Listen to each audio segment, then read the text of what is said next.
Hi there, I am Laina Orlando and welcome to another episode of A Call for Love.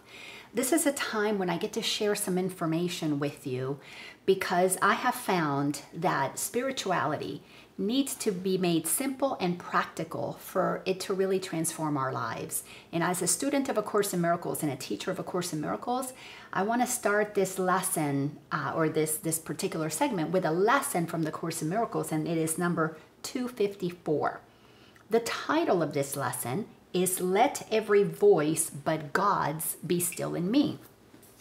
So let's talk about how can we get to the place that we silence all of the voices, all of the noise in our head, and come to only listen to the voice for God. Well, to be able to do that, you have to first understand, how did you get your mind so filled with other voices? How did you stop listening to the voice of God because you started listening to the voice of others? Mother, father, teacher, preacher, government, media, neighbors, grandparents, and religion, all kinds of different things. So let's start with in the beginning. Now, the beginning, we need to understand that the beginning always has been. There wasn't a beginning that got us to where we are. Just beginning is something that exists always and forever, because what God is a source of everything. So it cannot have a beginning if it's everything. Everything had to be everything and be there before it could be something. So to use a simple analogy, again, I want to make things simple. Let's think about God as if it's a sun. The sun, not a sun, but the source of light. So this is God, and we're going to use sun as the analogy. So God, being the source of all that is, being the source of light, is always and forever emanating. So when we listen to what we really are, we're in the light. We're knowing the truth of who we are. But to be more specifically, God, call it creator, call it source, call it spirit, doesn't matter. It gave me an acronym to call it. It had me call it GSEL. And what GSEL stands for is God is nothing more than the source of the energy of love. And this energy is one with everything. It's one energy. And when you know that you're one with all of it, because you love all of it, you experience its peace. It's pure peaceful. It's blissful. It's like when you go out into space, our astronauts who go out into space find this peace that exists out there when you're just in total and complete surrendered into that nothingness that is the everything that God is. All right. So the source of all that is, being creative, creates all that is, creates you and me.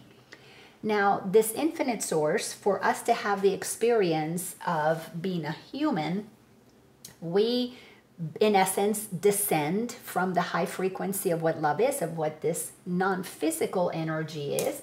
Einstein told us that energy equals the matter that we see. The physical is and the matter are basically all the same. So God, in its infinite wisdom, creates this whole universe packed with billions of stars, planets, suns, moons. There's so much out there.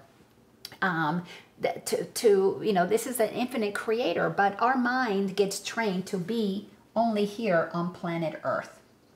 So we make a decision that we're going to come to planet Earth and we're going to have an experience as if we are just a body. We become human. So bodies as human. And when we experience ourselves with a body, we think of ourselves as other.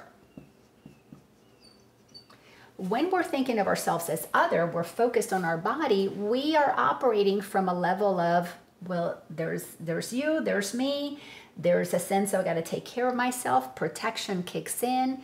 So there is a sizing up of the other. Are you good? Are you bad? Am I right? Are you wrong? My way or your way?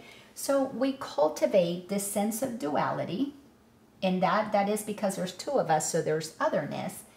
And when we operate from other, as I said, we will classify everything as good or bad, right or wrong. That's just how everything gets categorized. Two-ness. This is all about two. where this is all about oneness. So what happens when a source, God, spirit wants to have a human experience? Well, let's just put all of the little yellow people. These are expressions of the love and light that God is. Let's just say the light that God is, the expression that God is, like rays of the sun. All of these different rays of the sun decides to enter planet Earth to have a human experience. To have that experience is going to cross through a veil. I'm going to put a line right here. This is the veil of illusion. So we descend from the higher realms. The higher realm, I'm going to put the illusion moving through that veil. I'm going to call that the 4D world.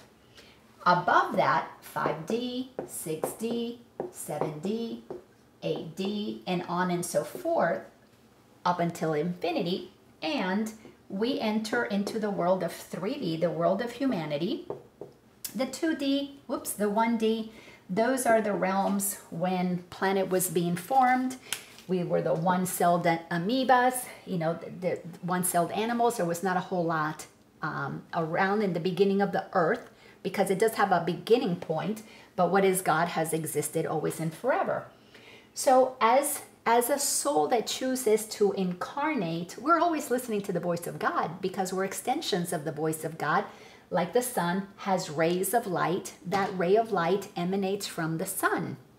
We, as souls, are emanating from what God is, and we enter into human physical form. When we cross the veil and we enter into being humans, as little babies, we're still listening to the voice for God. Little babies are inspired by God. When little babies are smiling at something up in the corner of the room, it's because they're connecting with the non-physical beings that operate on the other side of the veil of illusion. So that is something that is natural to us. But as we get a little older, usually by the time we're 10 years old, a lot of our connection to spirit gets trained out of us. We are told that we're bodies, we're just a human. You have a spirit, but don't focus too much on that. Let's focus on your human body, your human experience. You're here to be a human doing. Your mind is filled with who you are, your status, your religion, your sexual orientation, what your family expects you to do and be and have, what your government expects you to do, be, and have. And little by little, wonderful, sweet little babies come into the world, and our minds get filled with information that makes us become a little denser. And all little babies will become denser, which means they forget the truth of who they are, and they're just going to get tighter, tenser. They get confined. When we begin to believe the thoughts that I'm separate, that I'm Laina, that I'm a teacher, we begin to live our lives as if that is our only truth. I'm Christian, I cannot be non-Christian.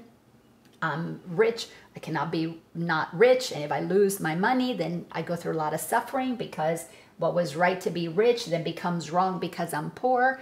And the mind has to get retrained, recalibrated to think something other than what we are trained to believe is our truth, is the right way, is the good way of thinking.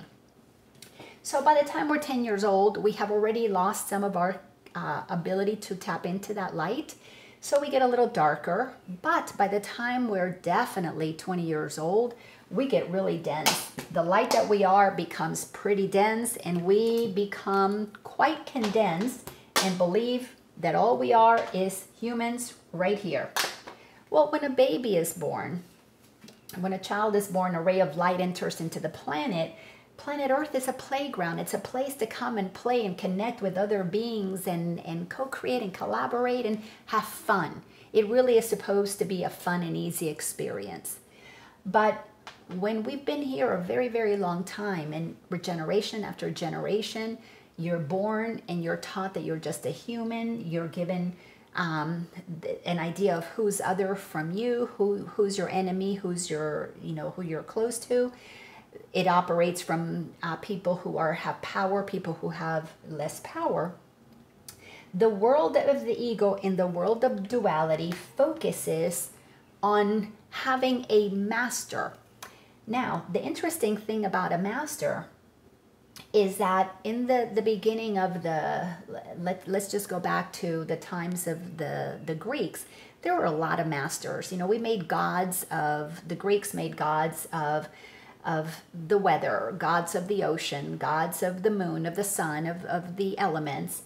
Over time, all of those different gods became one god, and we became a monotheistic planet. And then eventually, really in reality, we all operate with the god of money, the god of power being our primary god. So we have created a master,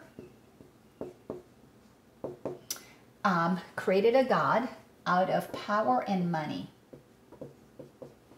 Interestingly enough, when we understand God, the God, we know that on the other side of the veil, from the fourth dimension of consciousness and up, we're all one. So there is no hierarchy. There is no somebody who is better, has power over anybody else. There's only one thing that is understood, and that is that God is, and God creates everything, and everything that is created knows where it comes from.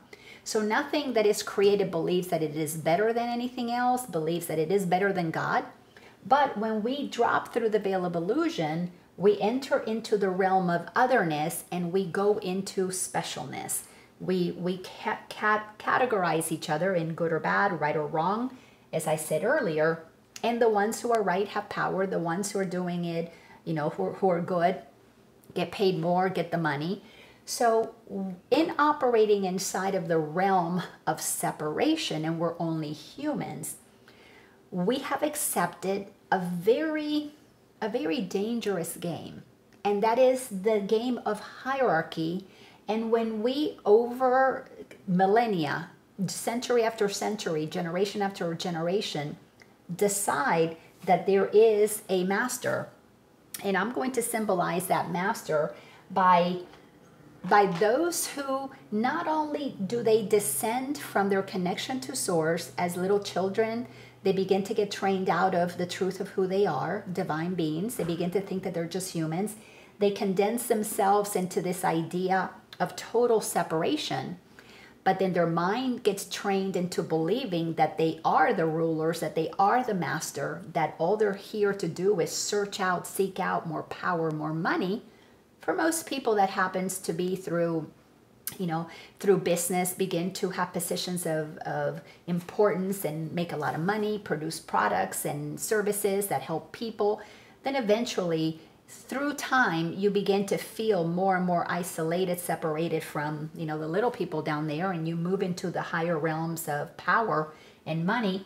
Eventually that moves into politics, and eventually that moves into very select group of what today is known as the cabal, the elite. You know, there's all kinds of names for the deep state. I'm going to symbolize those people as red. They have condensed themselves and descended into such a low frequency of belief that they are the God, they are the master, that you cannot hear the voice for God when you think you are God, when you think you are the power. And then those of us who have lost our ongoing connection to God because we get trained into fearing God, well, we begin to listen to the ones who tell us what we're supposed to be, do, and have, so we can be successful, get our power, get our money. So back to this particular lesson, how can we simplify and make practical that we need to get back to listen to only one voice, and it's the voice of God. And the reason we want to listen to that voice is because that's the only place we're going to find peace. That's the only place where we're going to come into oneness and unity. So what is the work that needs to take place for us to begin the process of ascension, of awakening, to move into higher dimensions of consciousness, to ascend back into the truth of who we are? Well, to continue with my analogy of the sun, we need to understand that when we believe that we are only humans, what we are doing with our thoughts and our beliefs that activate the sense of duality, the sense of otherness, we literally believe that there are clouds that get in the way of our connection to source. That's what the fears that we have, the thoughts in specialness and otherness and duality, in making other humans our masters and making money our masters. When we're operating at that level, it's like our mind gets cloudy. We begin to not remember. We create an obstacle between us and the light of God that is always there. So the work of becoming human is something that we chose to do.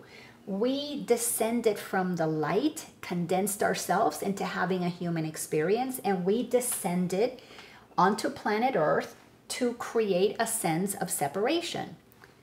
Because we can, because the source of all that is knows that when we drop the physical vessels, when the bodies expire, as all bodies do expire, we drop the vessel, but what we are, the soul, the energy that we are, returns back to source. It's energy. It cannot be destroyed. It only gets transformed.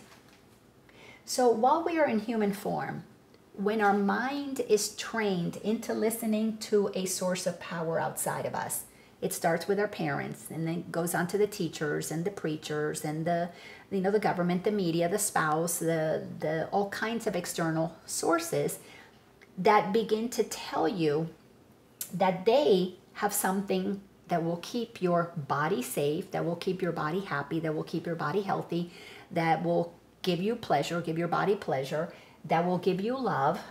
We little by little begin to disconnect, and it happens so gradually. I mean, this is not only over decades for a single individual, but over lifetimes.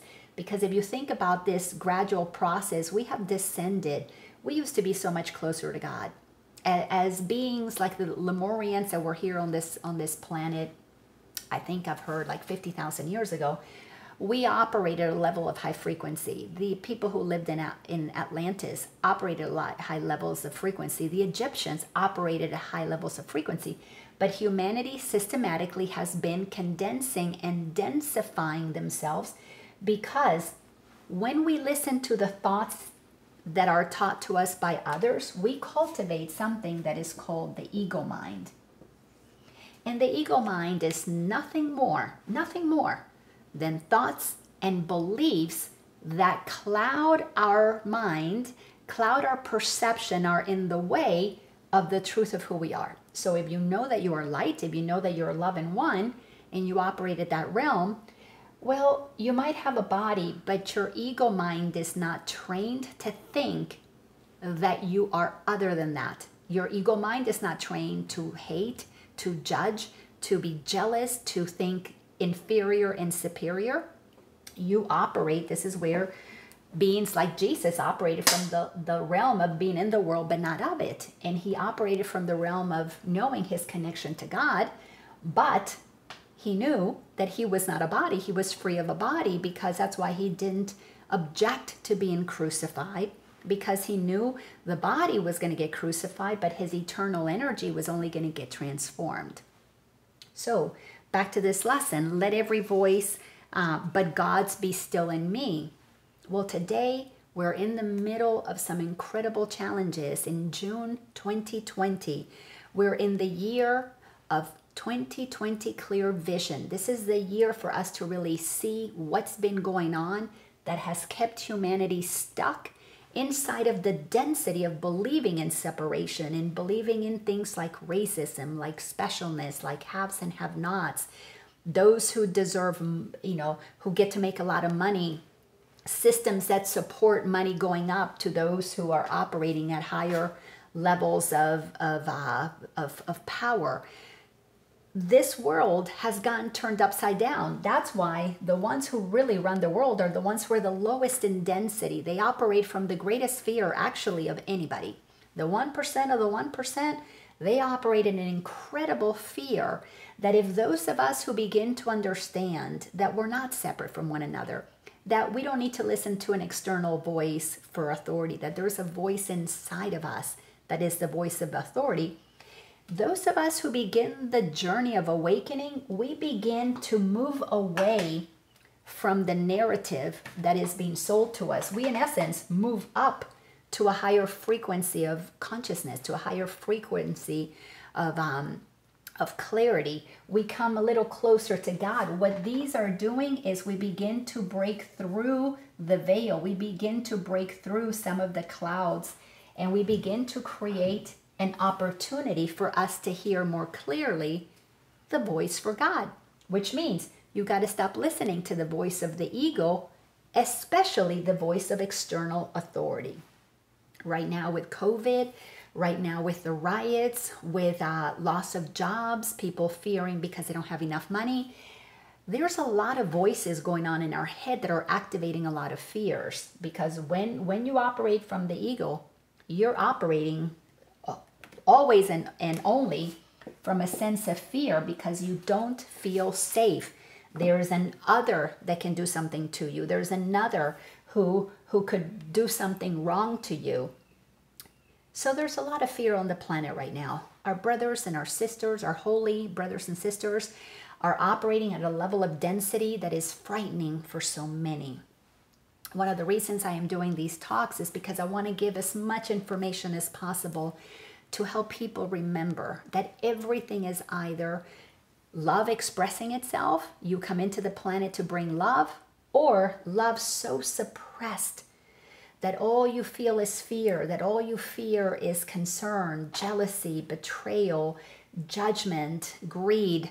That is a call for love. It's a desire to return to listening to only for the voice of God, for the voice of love. So people are stuck in either being somebody who knows that we are the bringers of love and light. Those beings have moved up, not just from having began the process of moving away from listening to authority, but they're moving through that veil. They're crossing that threshold that says, I know I'm not just my body. I know I am a sovereign being. I am free. I chose to come in and have this incarnation, and I descended to the lowest places that I could. And maybe I went down to one of these levels in a past life where I was one of the rulers. And you know what? It sucks being the one who hurts other people, being the one who controls other people. In this lifetime, you might have come up higher than that. You came in as one who was going to awaken at this time and become one of the light workers that is doing your internal work, and you're focusing on what it is that you are doing internally, looking at your beliefs, your fears. If you're being activated by the concerns about your body getting sick, possibly dying, other people dying, loss of jobs, you got to go do some internal work. What is the guarantee that you are shifting, going higher, that you are awakening and beginning to see things more clearly from the perspective of God versus below the clouds, having your perspective clouded by the darkness, the density of egoic beliefs? When you make that decision, the universe is going to support you. Why? Because God wants to express itself through you. You see what happens when you do your inner work, when you know that you're not what happened to you, when you do that inner child work that allows you to clean up your thinking, which means you're no longer identified as a separate human. You identify as only the essence of God expressing itself. Then the work is about coming into the world, but not being of it. You get to operate at the level of the earth, but you're not of it, like teachers, like Jesus came in and did, and Martin Luther King Jr. did. This is my work, coming back into the world and assisting in the way of teachings and participating, being engaged with the political process, with the process that assists in highlighting where it is that we have disconnected from the voice of God and made false gods on this planet, made gods of power, of money. These institutions are beginning to crumble because, interestingly enough, there are so many of us who have decided that we don't want to be dense anymore. We don't want to operate at that level of discomfort, of forgetting who we are and only listening to the voice of fear. And we are shifting and lifting our vibration and becoming more aware of the more that is possible for us. And many of us are waking up, beginning the process of becoming self-aware. Once you become self-aware and you begin to realize who you really are, well, you begin to really lighten up and become the light that you want to see in the world, the change you want to see in the world. So this presentation is just another way for me to give you a simpler way of looking at what's going on. You're a divine soul. You are the essence of God itself. Because God is infinite, it wants to express itself. You came in below the veil. It's like you took that blue pill, forgot who you really are, came in, you descended into the density of being just a human. Well, other humans who knew you were not living from the voice of God, they took advantage of you. That's just the way the game gets played. This is why we got to forgive everybody. They don't know what they're doing. Anybody who forgets to listen to God, well, they're insane, as the Course in Miracles says. So we got a few insane people on the planet, but those of us who no longer want to be insane, who don't want to hate each other anymore, who we don't want to go to external sources for our good, for example, those of us who are clear that our well-being comes from God inside. The teachings of people like Dr. Joe Dispenza, like Dr. Bruce Lipton, Dr. Zach Bush, those of us who understand that there is a wonderful system inside of us, that when you listen to God, it activates your well-being.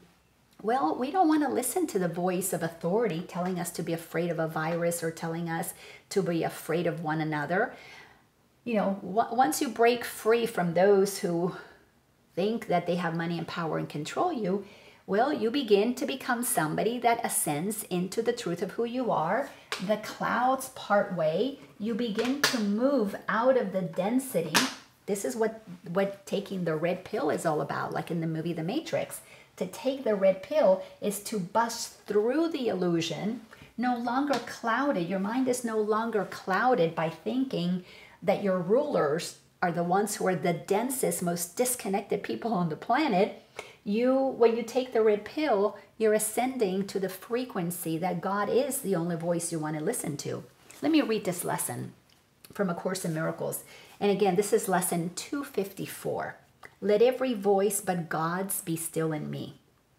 Today, we let no ego thoughts direct our words and actions. That means we're coming up.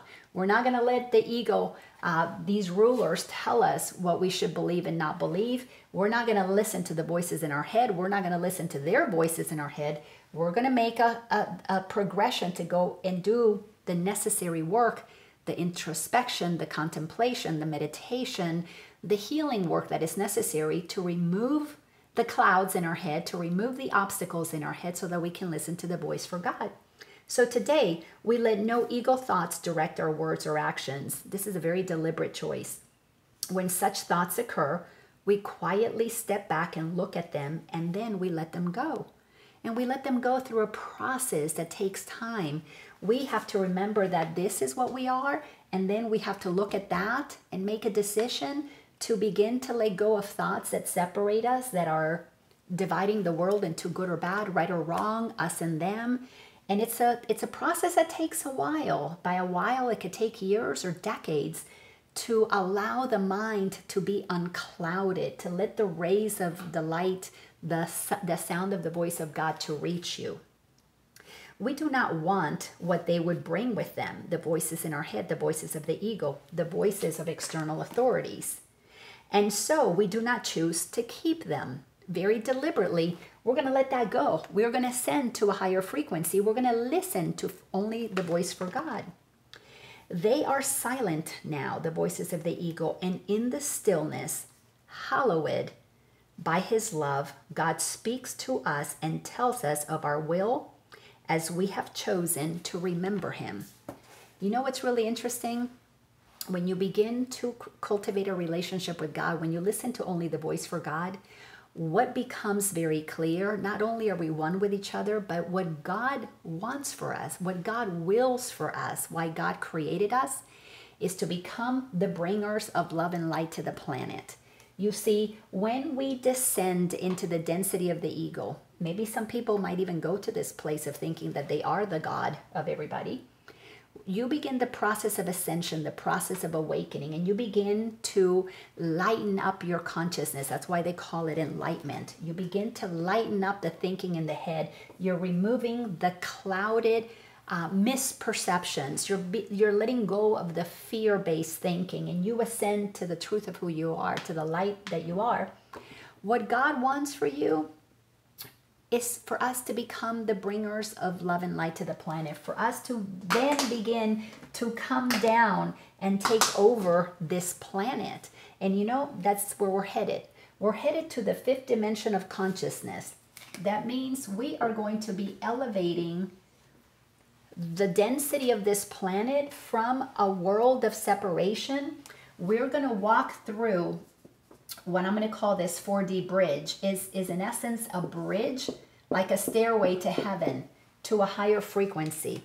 And the way that we move on that frequency, to elevate our frequency, is we look at the density of our thinking, the fears that we have, then we lighten them up. Let me give you an example.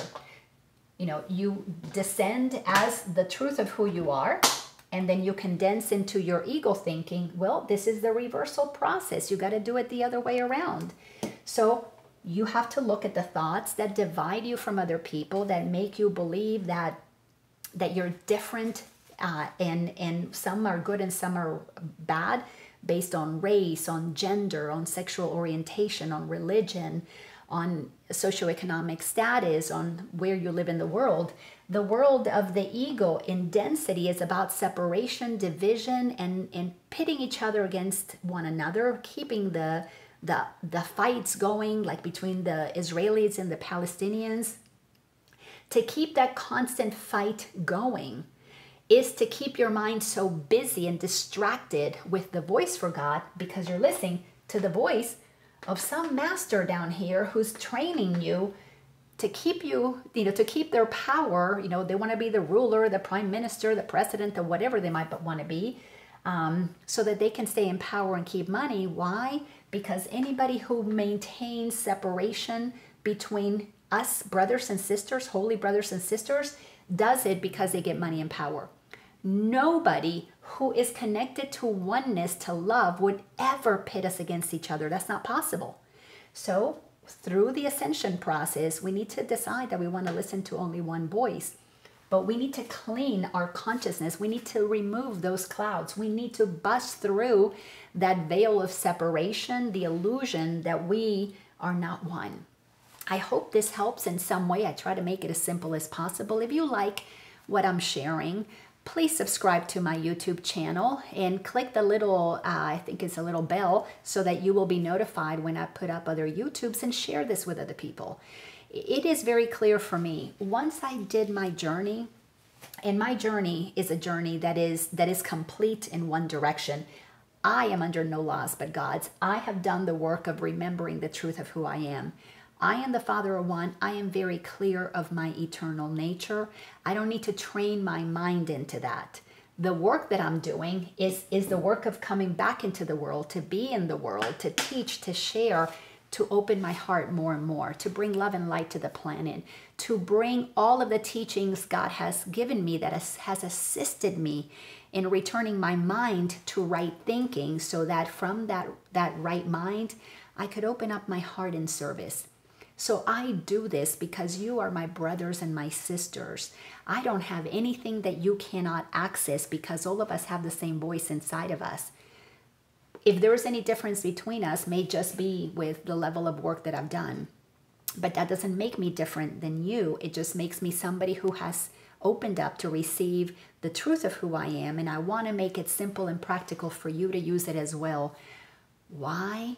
Because when we remember that we are spirit, our life is designed to be fun and easy and peaceful and joyful, and freedom is what we're supposed to be enjoying on this beautiful earth that is a playground that was given to us.